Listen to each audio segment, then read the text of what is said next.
ओम नमः शिवाय. शिवलीलामृत कथासार अध्याय 13. दक्ष यज्ञाचा विध्वंस, त्रिपुरदहन, शिवपार्वती विवाह, स्कंदाचा जन्म, तारकासुराचा वध. श्री गणेशाय नमः.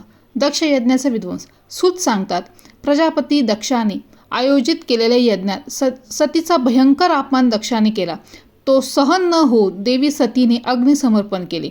हे वृत्त शंकराला समजताच त्याने उग्र अवतार धारण केला व त्याने दक्षाचा वध केला. पण परत दक्षाच्या शरीरावर बोकडाचे मस्तक बसवून त्याला जिवंत करून शंभो तपश्चर्याला निघून गेले.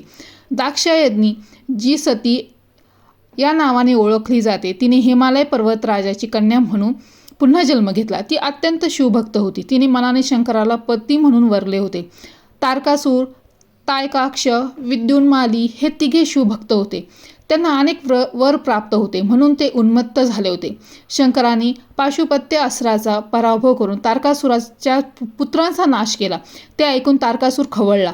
तारकासुराचा वध हा शिवपार्वतीच्या पुत्रापासून होणार हे विधी लिखित होते. शिवाची तपश्चर्या भंग करून त्याला विवाह करायला तयार करण्यासाठी देवांनी मदनाची मदत घेतली. पण शंकराने मदनाला भस्मसात केले. मदन पत्नी रती हिला शोक अनावर झाला तेव्हा इंद्राने तिचे सांत्वन केले. द्वापार युगात तुमचे मिलन होईल असे सांगितले. शिवपार्वती विवाह. इकडे उमेने शिवपार्वतीसाठी घोर तपश्चर्येला सुरुवात केली. त्या योगे प्रसन्न होऊन शिवाने उमेला पत्नी म्हणून स्वीकारले. मोठ्या आनंदाने शिवपार्वती विवाह सोहळा पार पडला. स्कंदाचा जन्म. तारकासुराचा अन्याय दिवसेंदिवस वाढतच चालला होता. सगळ्यांना त्याने त्राही भगवान करून सोडले.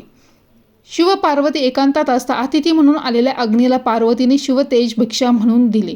अग्नीने ते 6 कृतिकांना दिले. त्या योगे त्यांना गर्भधारणा झाली. त्यांनी भयभीत होऊन गर्भत्याग केला. तेव्हा एक चमत्कार घडला. ते 6ही गर्भ एकत्र होऊन एक दिव्य बालक जन्मले. कृतिका नक्षत्रावर जन्म झाल्यामुळे त्याचे नाव कार्तिकेय, याला स्कंद या नावानेही ओळखतात. तारकासुराचा वध.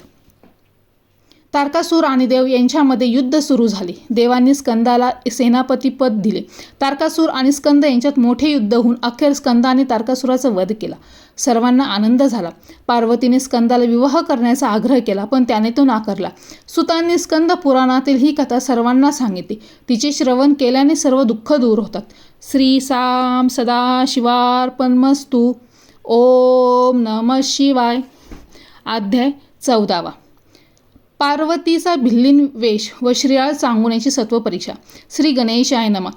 सूतमुनी शिवलीला सांगतात, शिवपार्वती षडानला गजानन यांच्यासोबत आनंदाने काल व्यतीत करत होते. एकदा पार्वती शंकराचे मुखावलोकन करत असता तिला जटेमध्ये एका स्त्रीचे मुख दिसले. तेव्हा शंकराने तिला आपल्या जटेमध्ये गंगेला धारण केल्याचे सांगितले. एकदा सारीपाट खेळत असता पार्वती जिंकली. लज्जित होऊन शंकर तपश्चर्येला निघून गेला. पार्वतीला करमेना. तिने अनेक उपायांनी शंकराला शोधून काढले. तिने भिल्लिनीचे रूप घेऊन शिवाला मोहित केले व पुन्हा शिवपार्वतीचे मिलन झाले. श्रीयाळ आणि चांगुनेची सत्व परीक्षा. सूत सांगतात, राजा श्रीयाळ व त्याची पत्नी चांगुना परम शिवभक्त होते. शिवशंभोनी त्यांची परीक्षा घेण्याहेतू त्याला त्याच्या मुलाचे मांस शिजविण्यासाठी सांगितले. श्रीयाळाचा मुलगा चिलिया हा पण अत्यंत शिवभक्त होता. आनंदाने तो स्वतःचे मांस देण्यास तयार झाला. स्वपुत्राचा शिरेच्छेद करून त्याचे मांस शिजवणे ही अत्यंत दुःखद गोष्ट श्रीयाळ व चांगुनेनी पार पाडली. तरी अतिथीरूपी शंभो जेवेना. त्याने चिलियास बोलवण्यास सांगितले. अत्यंत दुःखी होऊन चांगुनेने चिलियाला हाक मारली. त्याचबरोबर तो हसत हसत समोर आला. दोघांनाही आश्चर्य वाटले. आपली अतिथी रूप टाकून शंभोने आपले खरे रूप दाखवले. त्यांच्या शिवभक्तीवर प्रसन्न होऊन शिवाने त्यांना शिवलोकी नेले. शिवलीलामृताचा हा 14 अध्याय म्हणजे 14 विद्यांचे सार आहे. या ग्रंथाचे श्रवण पठण करता आयु आरोग्य ऐश्वर्य प्राप्त होते. सर्व दुःखे नाश होऊन अंती शिवलोक प्राप्त होते. शिवमंत्र, रुद्राक्ष धारण, रुद्राध्याय, प्रदोष, शिवरात्री, भस्मधारण, शिवकीर्तन या सर्व मार्गाने नेहमी शिवभक्ती करावी. हा ग्रंथ जो भक्तीने श्रवण पठन करेल त्या शिवशंभो कृपादृष्टी करेल. इति श्री शिवलीलामृत समाप्त.